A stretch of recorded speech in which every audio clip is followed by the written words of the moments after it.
everyone, this is Kelly from Boho Knits, and today I wanted to do a little video tutorial for you to show you how to do the provisional cast on with the crochet method.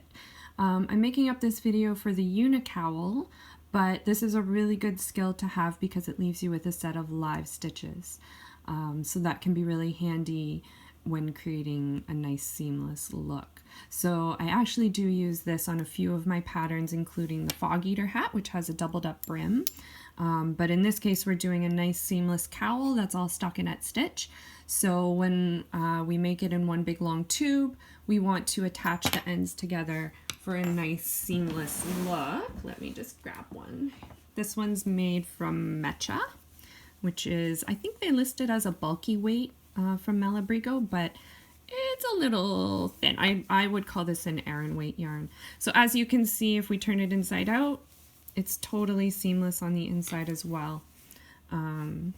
So it's a really nice clean finish. So here's the only little blip where of course we finished and wove our ends in. So I just always fold that to the inside. Anyway, if you've never crocheted before, don't worry. It's not difficult to do this cast on. What you need is the needles that you're going to be using for your project. So in this case, it's 10 millimeters, 16 inch. For the Unicowl, you can use 20 inch as well, but they're a little more difficult to find. This is the yarn I'm going to be using for the project. So it's Malabrigo Rasta, which is a super bulky and very lovely. And for my scrap yarn, I'm going to be using just some wool ease from Lion Brand. So what you want for a scrap yarn when doing the provisional cast on is something that's smooth. This one is a little fuzzy, as you can see. Because we're actually going to be removing this at the end, you don't want to leave a bunch of fuzz behind. So try to pick something that's smooth. Ideally, you want something that's plied. So if I untwist this, you can see that it actually has 2 plies. The Malabrigo Rasta is just one, so I can't untwist this. It's just a single lovely piece of fiber.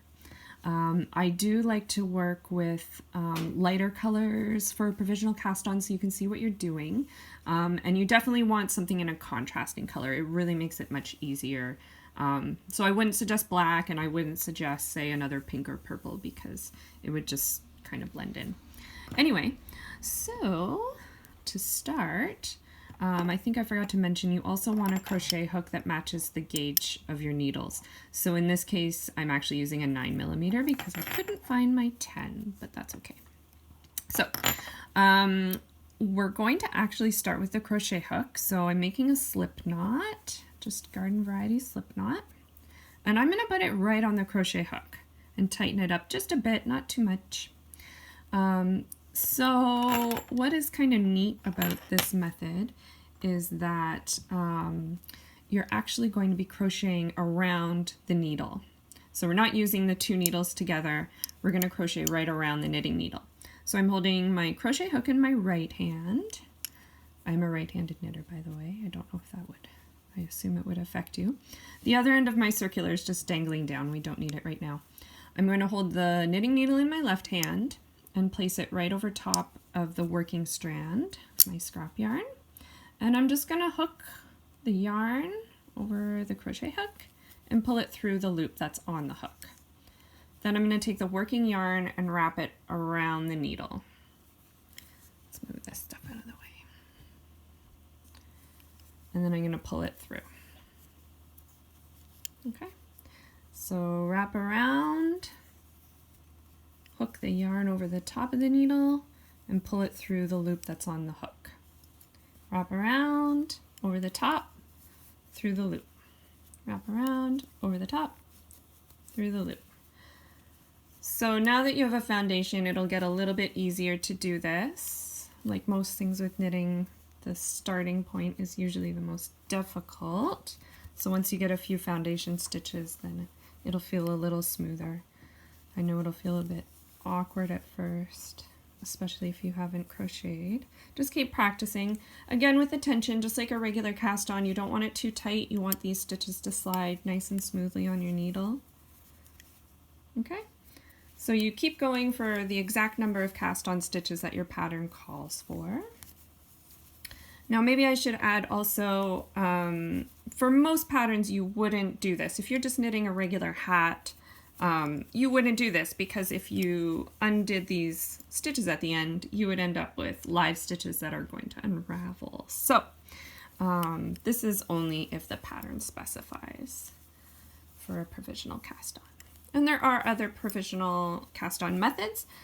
This one is my favorite, and it's nice and simple. So I'm gonna go off camera and finish, and I'll be right back. Okay, we're back. So I've got my 35 stitches, and what I'm gonna do now, instead of doing another one, is just hook the yarn down below and pull a chain through. I'm gonna do that a couple times, maybe 3 or 4 times.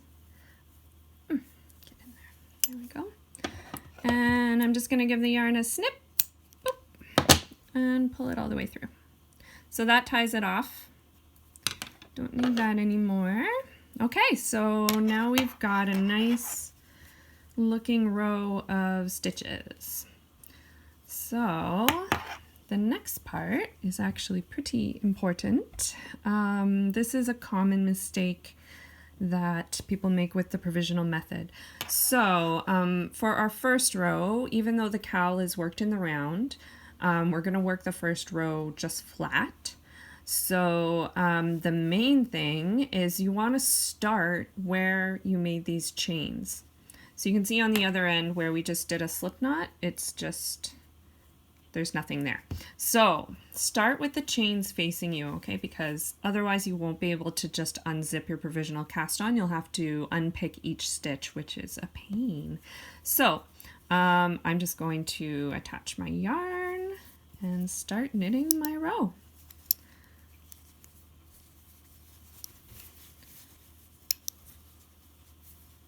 Simple as that.